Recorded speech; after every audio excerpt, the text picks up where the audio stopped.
Hello! Hello, hello, hello! Magandang araw at magandang buhay at panibagong vlog na naman si Bonsai Stang Lumpo. So ito yung ating gagawin ngayon. Nakita nyo, mga sumubra na. Okay? So kapag hindi natin tatanggalin ito, ang mangyayari niyan, magre-reverse tapered. Mas malaki na dito kaysa dito sa kanyang nasa baba na sanga. Okay? Para makalarga din ito yung mga pinapalarga natin dito dahil dito na lang yung binubuo natin. Okay, so kailangan nating tanggalin ito. Yan, bumulusok na. So nakita nyo, mas malakas yung ulo kaysa dito sa parting baba. So kailangan i-balance natin. Putulin natin dito, magputol tayo, mag-trim na, and then dito sa parting baba hayaan lang muna natin, okay, para makalarga dito sa baba, mas madali nating buuin. Okay, so let's start. Dito na natin gagawin itong ating ginagawa dahil wala tayong nakitang magbubuhat para dalhin doon sa workshop area kung saan ako gumagawa palagi ng bonsai. Total, ang gagawin lang naman natin dito is i-trim yung mga sumubrang mga sanga at iiwan yung mga kailangan pa. Yan. So kailangan matrim natin ng mabuti dito sa parting taas dahil ito yung pinakamalakas na part ng ating halaman, yung parting taas. Aguy, aguy, aguy, aguy, aguy.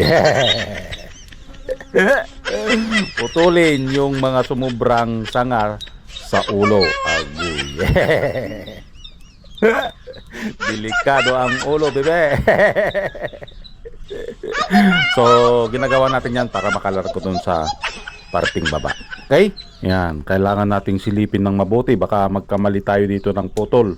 Yung ibang sanga ang maputol natin. Yan. So enjoy lang sa panonood hanggang sa matapos nating gupitan ito.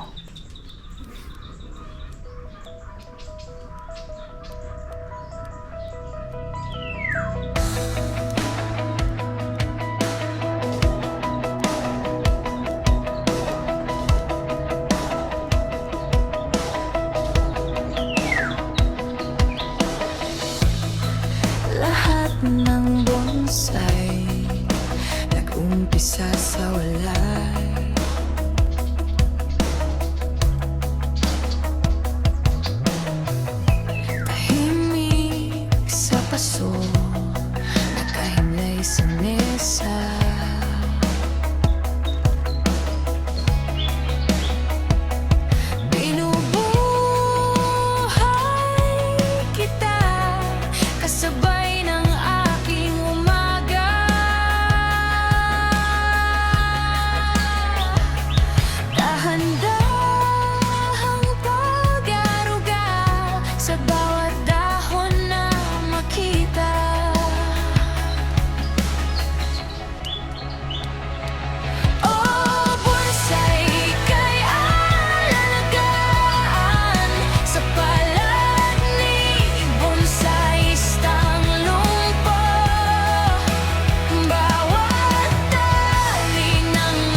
Yon! At matapos na nga nating gupitan. Ito na yung kanyang itsura. Yan. At kung mapapansin nyo, nagputol tayo dito ng sanga. Yan, dito. Part na yan. Ito yung pinagputulan natin. Para makita yung sanga dito. Dahil nakaharang siya dito. Okay? Makita yung pasilip doon, yung back branch. Okay? And naputol na rin natin dito sa parting taas yung umaagaw ng nutrients dito sa parting baba. So lahat ng makikita nyo dyan, katulad nyan, okay, antena yan, kailangan natin yon. Yan, para mapalaki itong ano na ito, itong sanga na ito dito sa first branch. So nakita nyo, di muna natin pinagpuputol yung mga sanga dyan. Okay, kailangan nating buuin muna yan. Ang ulo buo na. Yan. Okay? So ito yung tinanggal natin. Yan. Ito ang tinanggal na branch. Natubo din natin ito ng ilang taon. So pinutol na natin dahil hindi siya maganda. Nakaharang kasi. Nakaharang dun sa back branch na yon para makita yung pasilip. Okay? So yun lang. Maraming salamat at nasamahan nyo na naman si Bonsai Tanglong po. Hanggang sa muli. Bye bye.